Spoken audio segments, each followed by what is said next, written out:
تو جو standard of living maintain کرنا ہے اس میں کمی آئے گی. صحیح ہے, کیونکہ وہ پیسہ تو حکومت ادھر چلا گیا.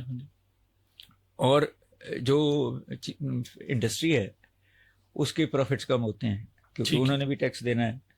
تو جب انڈسٹری تو پرائیویٹ سیکٹر میں پروفٹ موٹیو پہ چلتی ہے, تو جب پروفٹ کم ہوں گے تو وہ بھی فیصلہ کریں گے کہ یہیں ہم نے انڈسٹری لگانی ہے یا کسی اور ملک میں جا کے لگانی ہے. بالکل ٹھیک. تو دونوں طرح سے اکانومی سلو ہو جاتی ہے. اور آپ ابھی بھی دیکھیں کہ ان جھڑپوں سے پہلے میں اس کو اس طریقے سے جنگ تو نہیں کہوں گا, جھڑپیں 3 دن کی یا 5 دن کی, جی بالکل, جس میں ہم نے برتری حاصل کر لی اپنے ٹیکنالوجی کو, چینی ٹیکنالوجی کو زیادہ سینسبلی استعمال کر کے. ٹھیک ہے.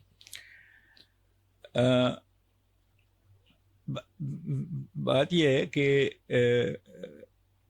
عام آدمی جو ہے ابھی تو ہم سب سینے پہ خوشی کے ہاتھ مار رہے ہیں, مگر جب یہ ٹیکس لگیں گے 10% لگیں گے, جی بہت لگیں گے, وہ صرف جنگ کی وجہ سے نہیں لگیں گے, ہاں جی مگر لگیں گے. ٹھیک ہے. دیکھیں بات یہ ہے کہ اکانومی جو ہے نا سرمایہ داری نظام میں وہ پرائیویٹ سیکٹر چلاتا ہے, انڈسٹری چلاتی ہے, اور انڈسٹری ابھی بھی مائنس پہ تھی گروتھ پہ, -1.4% گروتھ تھی, اور اوپر سے پھر یہ جھڑپیں ہو گئی. ابھی تو ان کا اس طریقے سے تو بم گرے ہی نہیں نا شہروں پہ اور انڈسٹری پہ, اس لیے ہم یہ نہیں کہہ رہے کہ اس کا اثر ہوا ہے. لیکن آپ سمجھتے ہیں یہ جتنی بھی گو کہ ایک محدود پیمانے پر ہوا ہے, لیکن اس کا پھر بھی بہرحال اکانومی پہ امپیکٹ موجود ہے. جی یہ تو ہمیں پہلے ہی پتا تھا کہ اس دفعہ ڈیفینس کا بجٹ بڑھایا جا رہا ہے. پہلے 12% یا 13%. یہ آپ کو جھڑپوں سے پہلے پتا تھا؟ جی خبریں آ رہی تھی. ٹھیک ہے. کہ اس دفعہ زیادہ کیا جائے گا. ٹھیک ہے. شاید اب ہمارا خیال ہے کہ 18% اچھا پہ آ جائے گا. ٹھیک ہے. ڈیفینس بجٹ ٹھیک ہے. ہمیں جب ٹیررزم بھی ہے اور کورٹ آپریشنز بھی ہے اور ٹیکنالوجی کو اس لیول پہ بھی رکھنا ہے, اور حالانکہ ہمیں جو ٹیکنالوجی ہوگی وہ چینی ہے. سر یہ ساری باتیں آپ کی درست ہیں, بڑی آپ نے اچھے طریقے سے ہمیں سمجھا دیا. میں اگر ایک کامن سٹیزن کے پرسپیکٹو میں پوچھوں, ایک لے مین لینگویج میں, آپ یہ فرمائیے کہ ایک کامن مین پہ, ایک کامن سٹیزن کے اوپر اس کا امپیکٹ کیا آنے والا ہے؟ میں نے یہی آپ سے عرض کی کہ جب آپ کی جیب سے زیادہ ٹیکس جائے گا, ٹھیک ہے, تو آپ اپنے بچوں کی فیسیں سوچ سمجھ کے پھر دیں گے. ٹھیک ہے. آپ کوئی اور کام کر, اگر کسی ریسٹورینٹ جاتے تو وہ نہیں جائیں گے. ٹھیک ہے. And such fourth. اگر میں مڈل کلاس کی بات یعنی مہنگائی کی ایک لہر آنے والی, اور وہ ویسے ہی آنی تھی. جھڑپیں نہ بھی ہوتی تو آنی تھی. اب ذرا ہم خوشی خوشی وہ ڈیفینس کا اب ہم کر لیں گے, کیونکہ اب ہمیں ایک وجہ مل گئی ہے. اس پورے کانفلکٹ کو جو 6 مئی سے 10 مئی تک جاری رہا 2025 میں, یہ میں 2025 اس لیے کہہ رہا ہوں کہ آئندہ آنے والے ویورز جب دیکھیں گے تو وہ ان کو کلیئر ہو جائے. انٹرنیشنل ریلیشنز کے استاد کے طور پر آپ اس سارے حملے کو کیسے دیکھتے ہیں؟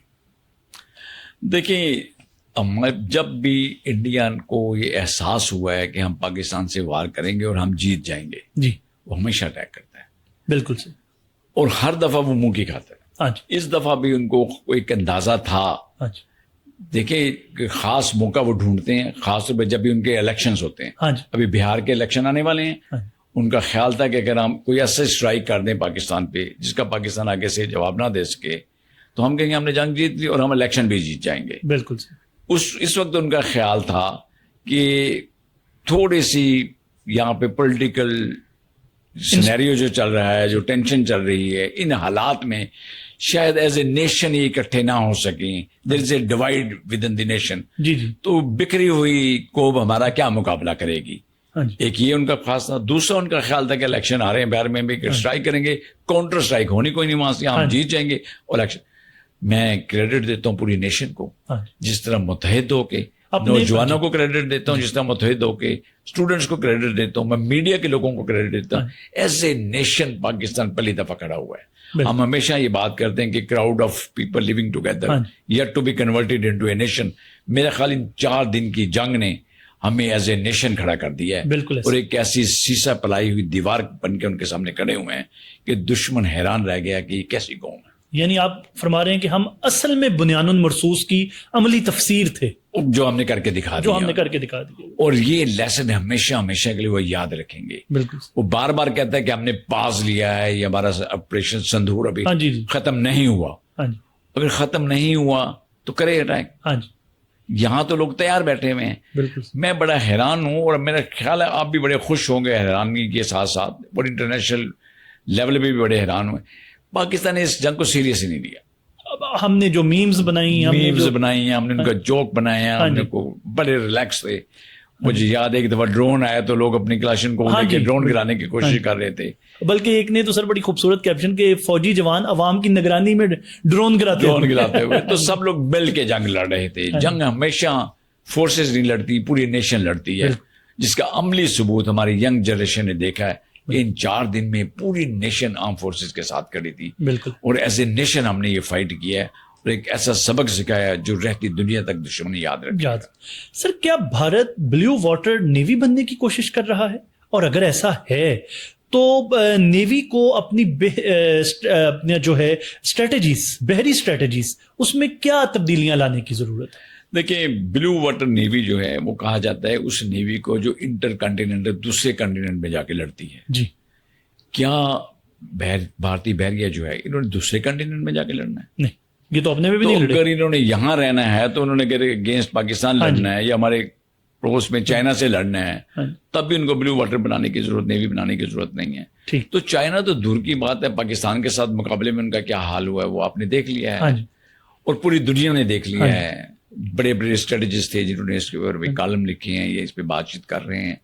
وہ بات جو ایک مت بنائی گئی تھی پچھلے لاسٹ 30 ایئر سے کہ وہ 5 گنی بڑی فورسز ہیں اور بہت مقابلہ ہمارا کر سکتے ہیں, وہ 2019 میں بھی آپ نے دیکھ لیا, ان کے 2 جہاز گرے تھے.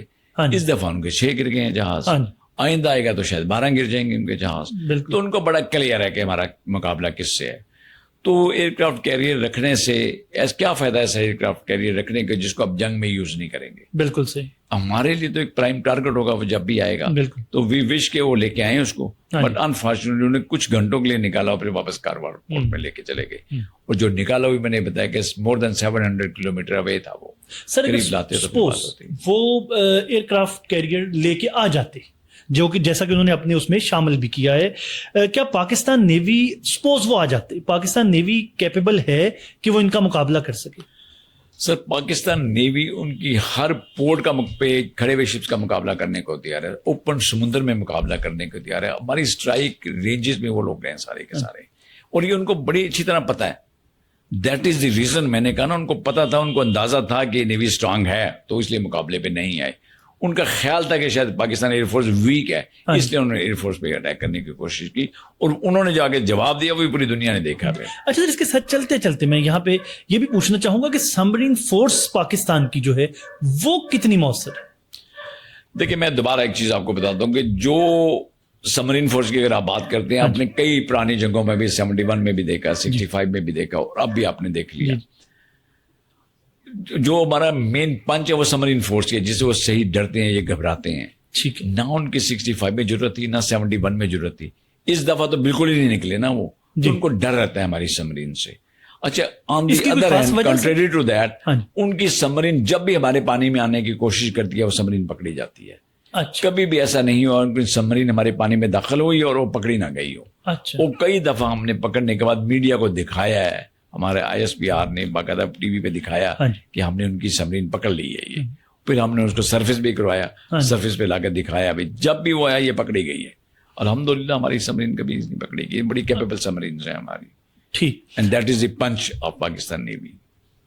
پاکستان بحریہ کے پاس ایئر کرافٹ کیریئر کوئی نہیں ہے سر, اس کی وجہ پاکستان نیوی میں ایئر کرافٹ کیریئر کی ضرورت بھی نہیں ہے. دیکھیں year craft career in Neves کو ضرورت ہے جو یہاں سے کچھ 7-8 ہزار میل دور جا کے جنگ لڑنی ہو. فار ایگزامپل جس طرح میں نے آپ کو پہلے بھی ایک دفعہ بتایا تھا, اگر فاکلینڈ وار میں انگلینڈ نے جا کے ارجنٹینا پہ اٹیک کرنا تھا تو 8000 کلومیٹر اوے تھا وہاں سے. بالکل صحیح. یہ آپ لے کے جاتے ہیں ایئر کرافٹ کیریئر کی فلوٹنگ ایئرپورٹ ہوتا ہے, جو جس دشمن ملک ہے اس کے باہر آپ اس کو پار کر دیتے ہیں, یہاں سے ایئر کرافٹ ہوتے ہیں, اسٹرائک کرتے ہیں, واپس آ جاتے ہیں. انڈیا اور پاکستان کے بارڈر بالکل کامن ہے, جڑے ہوئے بارڈر ہے, ایک لائن ہے درمیان میں. ہمارا ایئر کرافٹ اڑتا ہے وہاں جا کے ٹریک کرتا ہے, اسٹرائک کرتا ہے, واپس آ جاتا ہے. ان کا بھی ایئر کرافٹ اڑتا ہے یہاں آتا ہے, اسٹرائک کر کے واپس چلا جاتا ہے. اور اب اس دفعہ جو ماڈرن وارفیئر ہے اس میں تو اسٹینڈ آف رینجز پہ تھے, BVR تھا, بیانڈ ویژول رینج رہ کے انہوں نے ایک دوسرے پہ اٹیک کیا ہے. یعنی اپنی اپنی کنٹری میں رہی ہیں, 200-300 میل دور تھے دونوں کے ایئر کرافٹ. ٹھیک ہے, ایسے جنگ لڑی ہے. اس پورے سینیریو میں ایئر کرافٹ کیریئر کی کیا ضرورت ہے؟ پھر انڈیا نے کس کے لیے رکھا ہوا؟ شو آف کے لیے رکھا ہوا ہے. اور شو ابھی وہ پیس ٹائم میں کرتا ہے, وار ٹائم میں تو استعمال ہی نہیں کرتا. آپ نے 71 میں بھی دیکھ لیا ہے, آپ نے 19 میں بھی دیکھ لیا, آپ نے 25 میں بھی دیکھ لیا, 2025 میں انہوں نے نہیں نکالا. اور وہ نہ جرت آئندہ کریں گے وہ نکالنے کی. وہ اپنے آپ کو ایک ریجنل ہیجمنی قائم کرنے کے لیے سمندر میں, انڈین اوشن میں, وہ اس کو رکھا ہوا ہے انہوں نے دنیا کو دکھانے کے لیے ہمارے پاس ایئر کرافٹ کیریئر ہے. میں نے کہا نا ایئر کرافٹ کیریئر جب چلتا ہے تو پورا پیرافرینلیا کے ساتھ چلتا ہے. بالکل صحیح.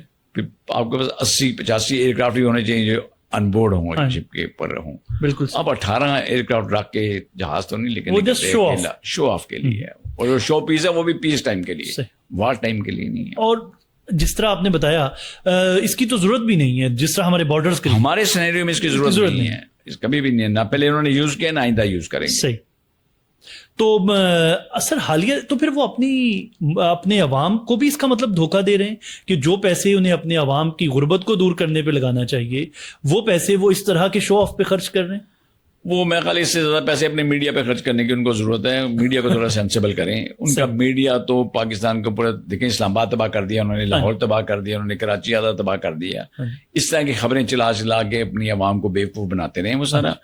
آج بھی وہ اپنے جب بہار میں جا کے اسپیچز کرتے ہیں تو یہی بتاتے ہیں کہ سندھور آپریشن ختم نہیں ہوا, ابھی ہم دوبارہ کرنے جا رہے ہیں, بس ووٹ ہمیں دے دیں. اگر آپ نے ساری وار از اے سیریس گیم, اس میں دنیا بچے مرتے ہیں آپ کے, تو آپ جا کے الیکشن جیتنے کے لیے اگر یہ حرکتیں کر رہے ہیں یا فالس فلیگ آپریشنز کر رہے ہیں, جعلی مقابلے کروا رہے ہیں, اس سے کیا حاصل کریں گے؟ بالکل.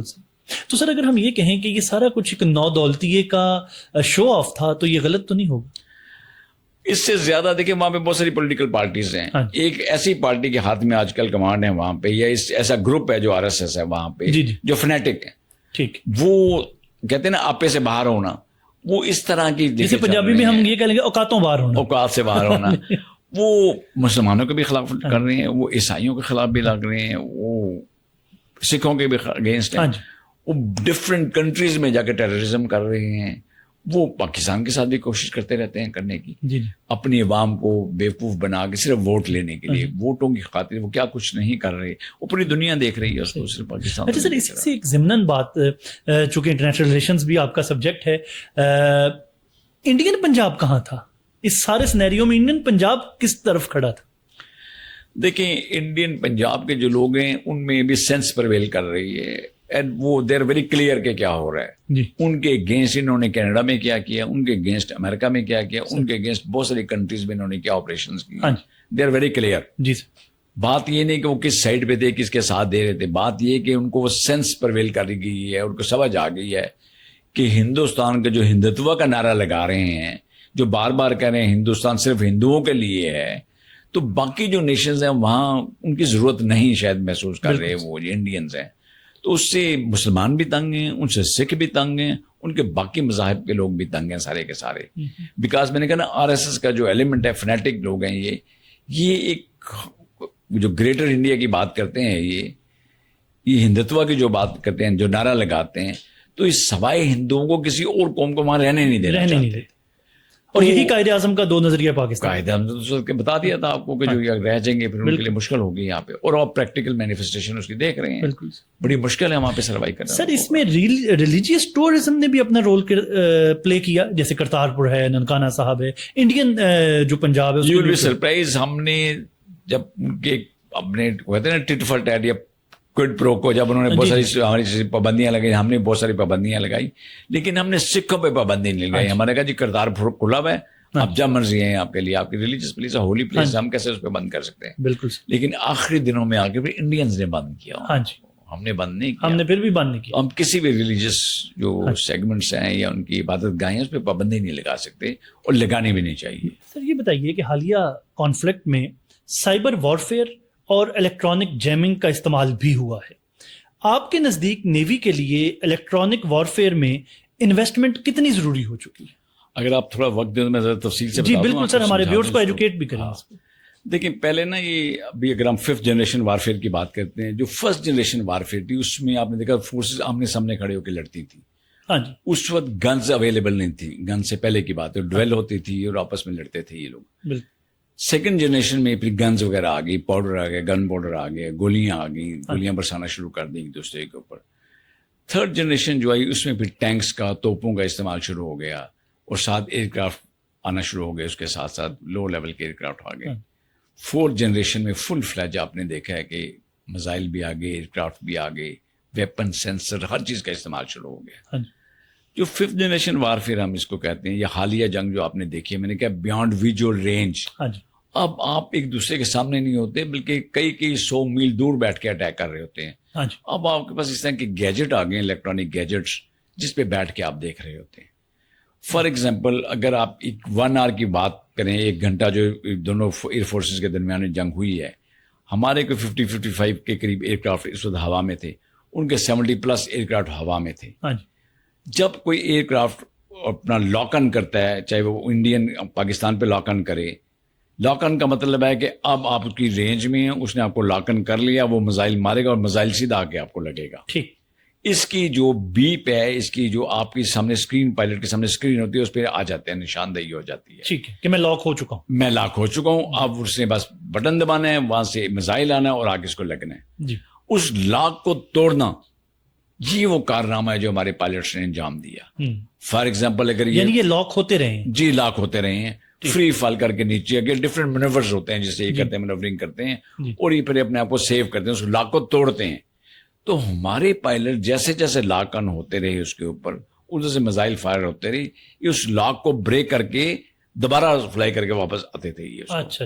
تو تھرو آؤٹ دی گیم جو 1.5 گھنٹہ جاری رہی ہے، اس میں ہمارے پائلٹ جب لاک آن ہوئے ان کی طرف سے، یا جب ادھر سے میزائل آئے، انہوں نے وہ لاک بریک کیے، یہ نیچے آئے، دوبارہ سے انہوں نے لی اور دوبارہ اس پہ دوبارہ آئے اور پھر انہوں نے ان کو لاک کیا اور ان کو ہٹ کیا.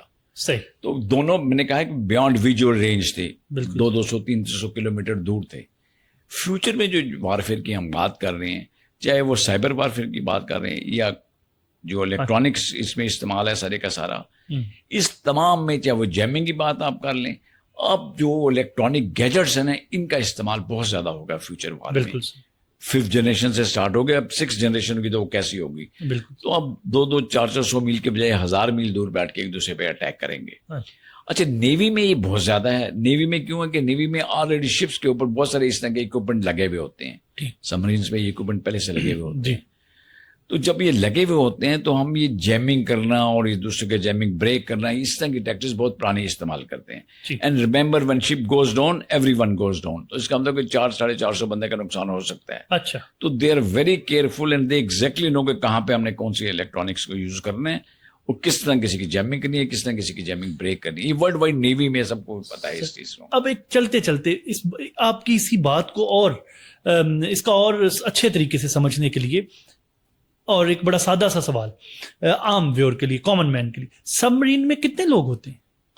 سبمرین کے سائز پہ ڈیپینڈ کرتا ہے. چھوٹے سائز کے سبمرین بھی ہوتے ہیں جس میں 30-35 لوگ ہوتے ہیں. تھوڑی بڑے سائز کی جو سبمرین ہوتے ہیں اس میں کوئی 80 کے قریب لوگ ہوتے ہیں، 90 کے قریب ہوتے ہیں. اگر بہت بڑی سبمرین کی بات کریں اس میں 200-250-300 بندہ بھی ہوتا ہے، بٹ سائز آف دی سبمرین پہ ڈیپینڈ کرتا ہے. اچھا. بٹ ریمبر جو سبمرینز ہوتی ہے وہ انڈر واٹر ہوتی ہے. جی میں سم ٹائم سمندر کی تہہ میں بیٹھی ہوتی ہے. اچھا. اور جب سمجھ لیں کہ جب دن ہوتا ہے تو وائٹ لائٹ جل رہی ہوتی ہے، جب ریڈ لائٹ جل رہی ہے تو رات ہو جاتی ہے. تو ان کو دن رات کا نہیں پتا ہوتا ہے.